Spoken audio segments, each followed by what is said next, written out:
खुलुमबाय आं सिबिरानि ब्रह्म नोंथांमोनखौ आंनि SBBodoNews चेनेलाव गासैखौबो बरायबावनाय थाबाय नोंथांमोननि थाखाय आं गोदान मोनसे भिडिअ लानानै फैबावबाय अन्नानै भिडिअखौ जोबजासिम नायलांदो दुखुनि खौरां बन लायनो थांनाय पुनिसर सोरगियारिखौ सोरबा सिनाय मोनै सुबुंफोरा गावथारनानै गालांदों नंगौ बर'फोरा दासिमबो दाउ अमा बायदि बुथार जानायनिफ्राय उदां जानो हायाखै जायनि थाखाय मोनफानि उनाव मोनफा जाथायफ्रा जोंनि गेजेराव नुजाथिबाय थादों दुथांनि गुलि गावनायजों जिउ खोमानांनाय पुनिसर सोरगियारिया 35 बोसोर बैसोनिमोन आरो बिथाङा सनितपुर जिल्लानि सिङाव थानाय राङापारा हालामनि थागिबिमोन फोरमायथिनाय बायदिब्ला पुनिसर सोरगियारि बिथाङा फुंनि समाव सनाय रुपाय हाग्रामायाव बन लायनो थांदोंमोन बेयावनो सोरबा सिनाय मोनै सुबुंफोरा बिथांखौ गावथारलांदों उनावसो जोबोद गाज्रि थासारियाव थैनाय हालोदाव पुनिसर सोरगियारि बिथांनि गोथै देहाखौ हाग्रानिफ्राय बोखांनानै लाबोनो हादों थैनाय समाव बिथाङा गावनि अनजालि बिसिजों लोगोसे सासे 6 बोसोर बैसोनि फिसाखौ बे बुहुमाव एंगारलांबाय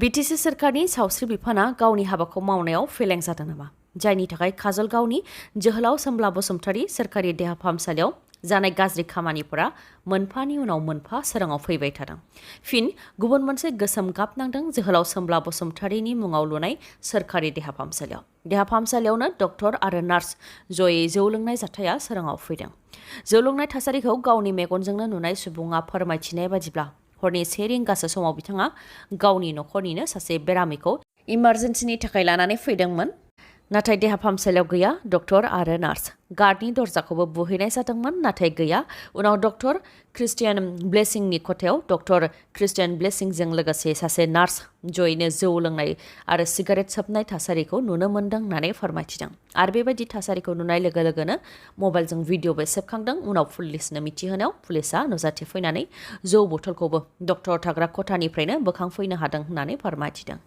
जाथायखौ खौरां मोननायनि उनावनो चिरां जिल्ला बनसुनिफ्रायबो डिउटिनि समाव देहा फाहामसालियावनो डक्टर आरो नार्सनि जौ लोंनायखौ लानानै सोंखारिदों बेबायदि जौ लोंनानैनो बेरामिफोरखौ फाहामथाय होगोन जायजों सुबुंनि जिउ खहा जागोन आरो बेबायदिनो जाबोदोंबो गोरोन्थि फाहामथाय होनायनि थाखाय JSP देहा फाहामसालियाव गोबां गोरलै गथ' आरो बिमानि जिउबो खहा जाबोदों होननानै फोरमायथिदों बेनिखायनो बेबायदि डक्टर आरो नार्सखौ नाङा होननानै बुंथिनायजों लोगोसे बिसोरनि लाइसेन्सखौ दानानै होनो थाखायबो दाबि दैखांदों आरो थाबैनो बेनि सायाव नायबिजिरनो थाखाय चिरां जिल्ला बनसुआ चिरां जिल्ला डिसिनो गोसोखां बिलाइ गथायगोन होननानैबो बुंथिदों मेट्रिक रिजाल्टआ माब्ला ओंखारगोन गासै फरायसाफोरानो मेट्रिक रिजाल्टखौ माब्ला फोसावगोन बेखौ मिथिनो थाखाय नेनानै दङ जायनाखि CBSEआबो थाखो 10 आरो 12 आनजादनि फिथाइखौ फोसावनानै होबाय बेनिखायनो सेबानि फरायसाफोराबो गाव गावनि फिथाइखौ मिथिनो लुबैनायनि हांखुरा बारा जाबाय नाथाय माब्ला फोसावजागोन बेनि अक्ट'आ थि जायाखैब्लाबो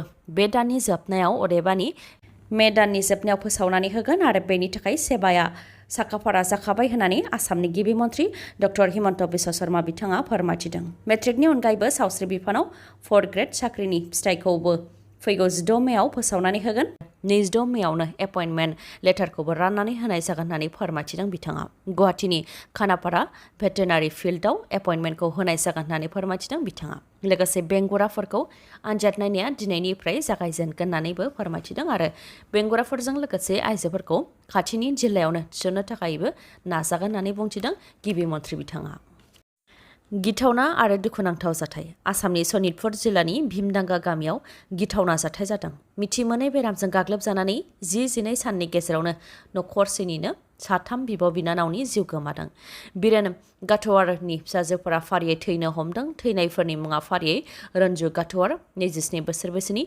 मनिका गाथवार 25 बोसोर बैसोनि आरो सासे 13 बोसोर बैसोनि 7 थाखोआव फरायफुबाय थानाय उन्दै फिसाजो बिथांमोननि अनगायैबो बिरेन गाथवारनिनो गुबुन सासे फिसाजो 25 बोसोर बैसोनि जुनु गाथवार बिथाङाबो थैनायजों जुजिगासिनो दङ जाय जाथायखौ लानानै ओनसोल नाङैनो सोमखिखांदों फोरमायथिनाय बादिब्ला गिबियाव बिरेन गाथवारनि सासे फिसाजोआ जिउ गोमादोंमोन तेजपुर मेडिकेल कलेज एन्ड हस्पिटालाव फाहामथाय लाफुबाय थानाय समावनो बिथांनि जिउआ गोमादोंमोन जायनाखि बिथाङा गुबुनाव जुलि जाहैबायमोन बेनिखायनो बिथांनि थैनाय समाव बिथांखौ बिब' बिनानावफोरा थांनानै नायहैदोंमन नाथाय थैनाय बिब'खौ नायनानै फैनायनि उनाव बिनानावफोराबो फारियै साफानि उनाव साफा थैनो हमदों आरो 12 साननि गेजेरावनो 3 फिसाजोफोरा जिउ गोमादों बिथांमोननि अनगायैबो जुनु गाथवार बिथाङाबो गोब्राब थासारियाव जिउजों जुजिगासिनो दङ आरो बिथांखौ फाहामथाय होनायबो जागासिनो दङ जायनाखि मिथिमोनै बेरामनि थाखाय नखरसेनिनो साथाम सुबुंनि जिउ गोमाबाय आरो गुबुन सासेयाबो गोब्राब थासारियाव दङ।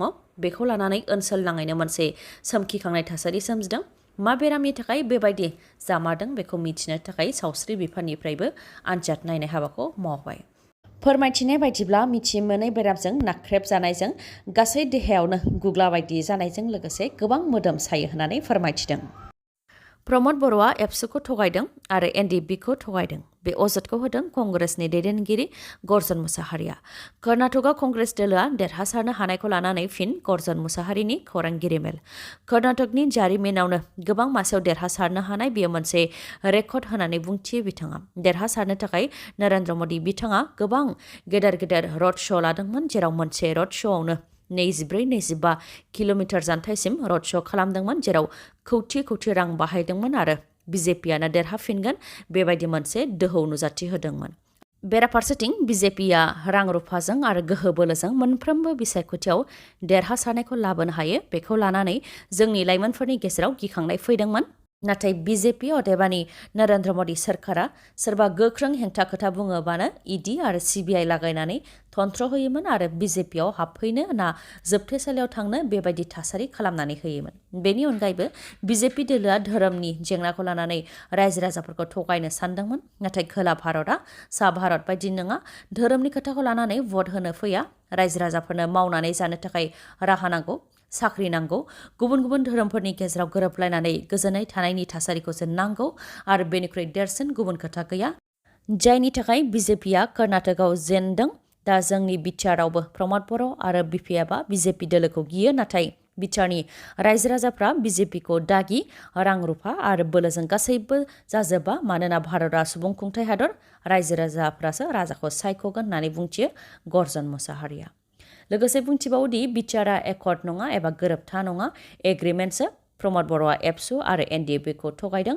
नङाबा बिटिसिनि मोन 16 बिफाना मानो थांखो, सिक्स शिड्युलनि गोहोआ मानो गैया जाखो, जोंनि एमसिएलएफोरा मानो डिसिनि उन उन थांनानै मानो एपइन्टमेन्ट लानो गोनां जाखो। जाय प्रमद बर'आ डिसिखौ सालायनो हानायनि खोथा बुंथिदोंमोन, बिथां प्रमद बर'आ गावनो डिसिनि खोथाखौ लानांगौ होननानै फोरमायथियो गर्जन मुसाहारिया।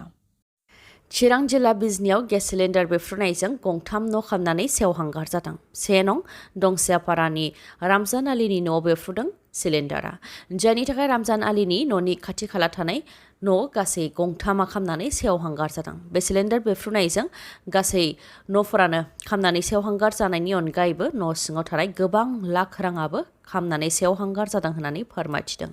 बेनि अनगायैबो रमजान आलीनि फंबाय महिदुल इस्लामाबो सिलिन्डार बेफ्रुनायजों गोब्राबै जोखोम जानो गोनां जादों। उनाव बिथांखौ बलामगुरिनि देहा फाहामसालियाव थिसननो गोनां जादों। सिलिन्डार बेफ्रुनायनि सायाव फोरमायथिनाय बायदिब्ला बे जाथाया फुंनि 9 रिंगासो समाव जानो मोन्दों। उन्दै गथ'सानि थाखाय गाइखेर फुदुंनो थांनानै गाइखेरखौ अराव फुदुंनानै दसेनि थाखाय बायजोआव ओंखारबोदोंल'मोन। बेयावनो सिलिन्डारा बेफ्रुदों आरो सिलिन्डार बेफ्रुनायजों रमजान आलीनि खाथि खाला थानाय गासै गंथाम न'फोरानो खामनानै सेवहांगार जाजोबदों आरो बे अर खामनायजों रां खामनायनि अनगायैबो गोनां लेखा बिलाइफोरजों लोगोसे गासैबो मुवा बेसादफोरानो खामनानै सेवहांगार जादों होननानै फोरमायथिदों। इउपिपिएलखौ लोरबां खालामनानै हाग्रामा महिलारिखौ बिटिसिनि चिफ बानायनो थाखाय बिजेपिआ पलिसि लागासिनो दं। खम समनि गेजेरावनो प्रमद बर'आ गैया जालांगोन। बे खोथाखौ बुंथिदों टिएमसिनि मिडिया सेलनि आफादगिरि दिलीप शर्माया। मख'नो गोनांदि फैबाय थानाय समाव टिएमसिखौ गोख्रों खालामनो थाखाय बिटिआर क'अर्डिनेशन कमिटि दादों। बिजेपिखौ गैया खालामनो थाखाय गासै भारतआवनो मोन 11 दोलोआ लोगो नांदों। बे मोन 11नि मादाव टिएमसिआबो दं होननानै फोरमायथिदों बिथाङा। लोगोसे बुंथिबावदों दि प्रमद बर'आ राजखान्थियाव क्लिन इमेज एबा जेबो दागो गैयालासे फैदोंमोन, नाथाय सिन्डिकेट खालामनायाव प्रमद बर'आ सोमोन्दो दं होननानै हाग्रामा महिलारिया बुंथिदों।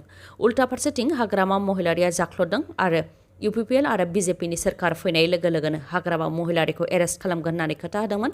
बेनि अनगायैबो प्रमद बर'आ बिसायख'थिनि समाव गोबां खोथा होदोंमोन। बिटिसिखौ सुइजारलेण्ड बानायनो खोथा होदोंमन आरो बेनि अनगायैबो गोबां खोथा होदोंमोन। नाथाय खोथा होनायखौ लाखिनो हायैनि थाखायनो दिनै रायजो राजाफ्रा इउपिपिएलजों गैला आरो रायजो राजाफ्रा दिनैनि दिनाव इउपिपिएलजों गैयैनि थाखायनो दिसपुरनि अननायाव बिपिएफखौ गोजौआव लाबोनो नाजादों। इउपिपिएलखौ लोरबां खालामनानै हाग्रामा महिलारिखौ चिफ बानायनो थाखाय बिजेपिआ पलिसि खालामदों। खम समनि गेजेरावनो प्रमद बर'आ गैया जालांगोन होननानै बुंथियो बिथाङा। बेनि अनगायैबो बिजेपिनि सोरखाराव बेसेन बांनायनि सायावबो बिथाङा फोरमायथियो दि बिजेपिआ बेसेन बांनायखौ लानानैनो बिसायख'थिखौ गेलेदोंमोन। BJP फैनायनि सिगां गेस सिलिन्डारनि बेसेना 435 रांल'मोन नाथाय दा 1200। बेनि अनगायैबो आसाम सोरखारना 1,43,600 कौटि रां दाहार दं, जायनि थाखाय आसामाव मोनफ्रोमबो टेक्स बांहोदों, जायनि थाखाय मुवा बेसादनि बेसेना बांदों, नाथाय रायजो राजाफोरा दि बायनो हाया बेनि फारसे सोरखारा गोसो होआखै होननानै फोरमायथियो बिथाङा। चिरां जिल्ला बिजनी फानबारियाव मोसौनि गाग्लोबनायजों 2 सुबुङा गोब्राबै जोखोम जादों। जोखोम जानाय सुबुंफोरनि मुङा देउल सिंह मुसाहारि आरो हाबिजुर रहमान। फोरमायथिनाय बादिब्ला मानास माहारियारि हाग्रामानिफ्राय 3 हाग्रानि मोसौआ ओंखारबोदों आरो सुबुंनि सायाव गाग्लोबफैदों, जायजों फानबारिनि 3 नं खावरां गामिनि देउल सिंह मुसाहारि आरो निजदामुगावनि थागिबि हाबिजुर रहमान बिथाङाबो गोब्राबै जोखोम जादों। जोखोम जानाय देउल सिंह मुसाहारि बिथांखौ उनाव फाहामथायनि थाखाय काजलगावनि JSB सोरखारि देहा फाहामसालियाव थिसननो गोनां जादों। गावनि न'निफ्राय साइकेलजों फानबारि हाथाय फारसे फैबाय थानाय समावनो हरखाबै हाग्रानिफ्राय मोसौआ ओंखारदों, बेनि उनावनो गाग्लोबदों, जायजों गोब्राब जोखोम जादों होननानै फोरमायथिदों। गुबुन फारसेथिं हाबिजुर रहमाना बरफोथाराव औवा दानबाय थानाय समावनो हाग्रानि मोसौआ फैनानै बिथांखौबो गाग्लोबफैदों होननानै फोरमायथिदों। दिनैनि भिडिअ एसेनोसै। गाबोन आरो गोदान भिडिअजों लोगो मोनफिनबावगोन। नोंथाङा दासिमबो आंनि चेनेलखौ साबस्क्राइब खालामाखैबा अन्नानै साबस्क्राइब खालामदो, लोगोसे लाइक, कमेन्ट आरो शेयार खालामनो दाबाव। गोजोन्थों।